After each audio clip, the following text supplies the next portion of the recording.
Please like, share and subscribe as it greatly helps the channel, and thanks for watching. Welcome to the world of Tyria, where we will be exploring the pseudo-planes that surround the world of Tyria like a cocoon. In today's exploration we will sit in on a cosmology lecture in the Imperial Arcane Collegium in the city of Ravenna, where the wizard and former adventurer Tiberius Calvisius Balbus is presenting the lecture.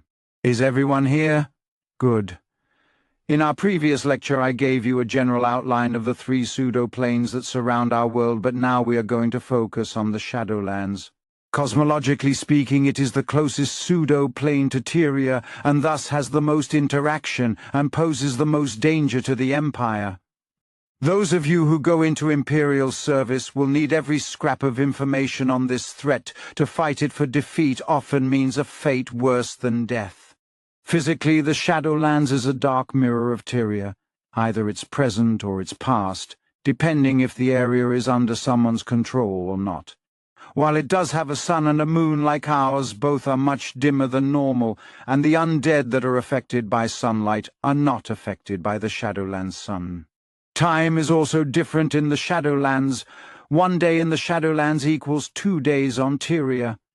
The Shadowlands are known in the stories and myths of every culture, and references to it are found as far back as research and divination magic can show us, but it is an artificial plane, and it was created at the end of the War of Hawks and Serpents, when the Elvish Emperor made his vengeful wish, and the palace complex with him and the Nameless One disappeared.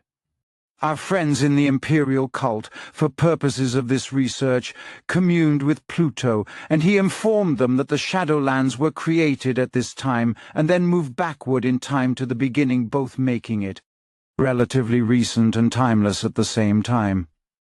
Let this be a warning to those of you who gain access to a wish and are tempted to use it. Now that you know something about the Shadowlands, how does one get there? There are 3 major ways to enter. The first is by employing plane-traveling magics, either intentionally or accidentally.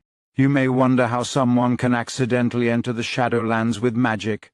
The reason for this is that Tyria's pseudo-planes touch both the astral and ethereal planes, and there is a chance that inner or outer planar travelers coming to or leaving Tyria have a chance of being diverted to one of the pseudo-planes, which can explain why some summonings don't seem to work even when the spell was cast perfectly. The second way to enter the Shadowlands is through portals. These are weak points in the barrier between the worlds that allow for two-way transportation. Most of these portals appear in places where great tragedies have occurred. For example, the Elvish imperial capital of Luminara has at least 3 portals. These portals open only at night and are frequently tied to the anniversary of the event that created the portal, but the oldest ones seem to be open every night. Portals from the Shadow World to Tyria are always open. The third and worst way to enter the Shadowlands is through conjunction. This is when the Shadowlands overlap this world and either take people to that dark realm or deposit some of the Shadowlands' denizens into this world. All accounts and stories indicate that these conjunctions take only small groups or individuals, with the largest suspected conjunction being the case of a border village that disappeared about 15 years ago. Their goods, money, and animals were all undisturbed, but every single person disappeared and was never heard of again. When a person enters the shadow plane, they will notice dangers to themselves they must account for. The first of these is the fact that all healing is diminished there, with natural healing being slowed and clerical healing only about half as effective as it would be on Tyria. Priests who have come back from the Shadowlands report that it feels like the land is attempting to snuff out the divine healing energy being sent to their patients. This may be because the negative material plane seems to have played a large part in creating the pseudo-plane. This theory gains more credence when taken with the fact that any prime material dweller who dies in the Shadowlands will come back as one of the undead.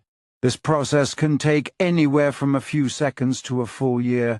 There seems no set time for the transitions, and the only way to prevent it is to take the corpse out of the shadowlands, and for a benevolent priest or a priest of a god of the dead or the underworld, such as Pluto, to bless the corpse.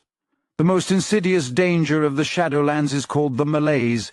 It is the despair or apathy of the Shadowlands that seems to seep into the very soul of travelers and causes all tasks to become harder as time goes on.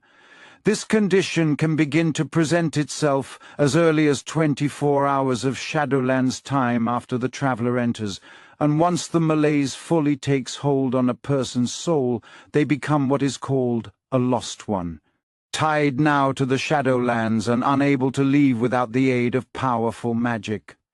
There are some ways to protect or reverse this condition, though. A priest's blessing on a traveler can prevent the malaise from taking hold for 24 hours for those who are already afflicted the priestly power to restore life. Energy drained by certain undead can also banish it, and if someone is fully embraced and has become a lost one, the priestly power to raise the dead will also cure this condition, so make sure you have a priest of sufficient power, or have been bestowed with appropriate scrolls and magic items with you. And if you are in the Shadowlands and are stricken with the malaise, make sure you are cleansed of it before trying to plane shift home, because that magic will not work with those so afflicted. It only transports a person to another part of the Shadowlands. If you cannot cleanse the affliction, you will need to find a portal or hope a conjunction occurs that will send you home. The malaise will pass for those back on Tyria after a period of 1 to several weeks, as the negative energy leaves you, but clerical intervention can shorten this time significantly. Not only do you have to worry about how the Shadowlands affect you, but you also have to worry about how the Shadowlands affect your magic. White, lightning, mineral, radiance, and steam sorcery are diminished there, and black dust, vacuum, ash, and salt sorcery are enhanced. Other elemental sorcery tends to work normally. Wizardry can be altered here, sometimes to disastrous effects. Life-shaping should be avoided at all costs, and the results can be monstrous and turn on the caster. The same with illusion. There are reports that illusions have a chance of becoming real and sentient and also turn on the caster. Alteration that changes things has the same risk, and alteration to change locations has a chance to shunt a user to a random location in the Shadowlands instead of the intended destination. And all this assumes you can gather the energy to cast spells in the first place. Sorcerers gathering elemental energy don't seem to be able to gather as much energy as they would normally on Tyria, with the exception of white and black sorcerers. White sorcerers can't seem to draw energy on this plane, and black sorcerers can draw in abundance, more than they could on Tyria. Wizards can only draw a bare trickle of energy, as the connection to Tyria is nebulous. In all instances, energy crystals should be taken on an expedition to the Shadowlands to ensure you have the energy you need there. The spell that creates these crystals is a simple one and is in the Great Library. I suggest you all add it to your spell books at your first opportunity. Also be aware that spells and abilities that turn or control the undead, whether they are arcane or divine in origin, are diminished there. It seems the Shadowlands itself interferes with these abilities in order to keep the undead independent.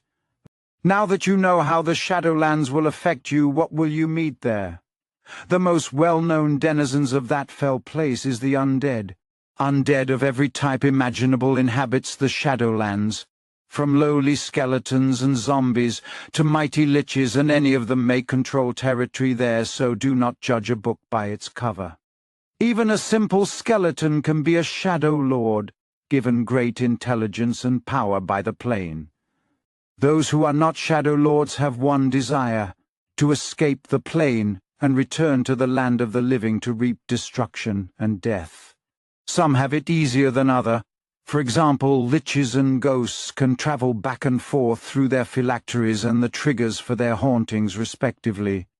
The only comfort is that if an undead creature is killed on this pseudo-plane, it is dead forever regardless of any abilities it has to the contrary on Tyria.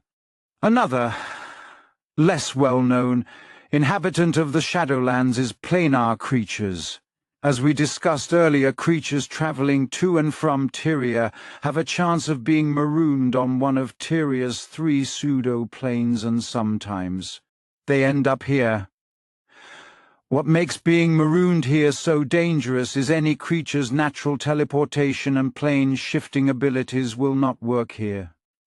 They must find a portal, hope for a conjunction, or bargain for a mortal to use a plane-shifting spell to release them, and they can also be affected by the malaise, and if the malaise fully takes them, they don't become lost. Once they become Shadow Lords, so approach any planar creature encountered here with caution, for even a mighty celestial can fall victim to the malaise and become a Shadow Lord. Other than the undead, the Lost Ones are the most well-known inhabitants of the Shadowlands. These poor people, for the most part, are those who died in some great calamity or disaster that caused their souls to end up here instead of the intended destinations. They are sentient and free-willed, but live under the delusion that they are still alive, and go about the normal activities they used to do before their deaths. The only way to distinguish them from the living is their colors are duller than living mortals. Everything from skin to clothing will look more washed out than normal, but they will not notice. It is possible for a lost one to break his or her delusion and travel on to their afterlife, but it is very difficult. Also, never take a lost one through a gate, because the overwhelming rush of reality they experience will turn them undead. Usually spectral, but some lost ones who go through a gate will inhabit a body to become corporeal undead. And that is not all that can be found in the Shadowlands. Another nightmare from the past walks these lands in the form of the Dwellers in Darkness, or El-Kasith in Elvish. These are elves who have not only been embraced by the Shadowlands, but have embraced the Shadowlands in turn. They are the remnants of the Nameless One's followers during the War of Hawks and Serpents, who were pulled into the Shadowlands after the war. These abominations have been changed by the Shadowlands with chalk-white skin and black pupilless eyes. They follow a twisted philosophy called the Way of the Black Tree, which teaches that the balance of life and death is the highest form of life, and elves must be converted or killed, and all other sentient life must be converted into true ghouls, or fed to those who agree to the transformation. They frequently use gates to raid Tyria, carrying people off to a horrible fate, whether they accept the conversion or not. They are the greatest threat to the Empire from the Shadowlands, and I will cover them and the true ghouls in a separate lecture. The final inhabitants of the Shadowlands we will cover are the Shadow Lords. These dangerous but pitiable creatures are bonded to the Shadowlands, and are able to reshape it to a greater or lesser degree depending on the strength of the bond. Most of these Shadow Lords are either undead or lost ones who suffer under some form of obsession. The Shadowlands pluck their obsessions from their minds and souls and recreate them here, but set the Shadow Lord up for failure, possibly in order to feed off their misery. Let's take the example of the lord of a villa and its village stricken by plague. The lord is working to the point of obsession to find a cure, but everyone dies, including the lord.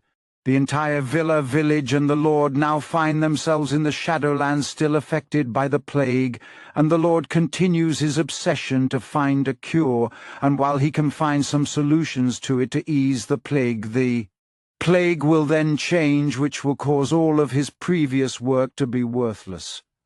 He will now kidnap and experiment on living travelers to try to cure the plague, with his lost one subject suffering the whole time. If the Shadow Lord could realize he is dead, realize he cannot cure the plague, and stop trying to follow his obsession, he can leave his domain, and it will dissolve and return to its natural state. It is assumed the Lost Ones are released from the Shadowlands to find their afterlife, but the former Shadow Lord must find his own release from the Shadowlands. As we wrap up this lecture, you may ask yourself, where are the gods in all of this? Well, I can tell you they are not in the Shadowlands.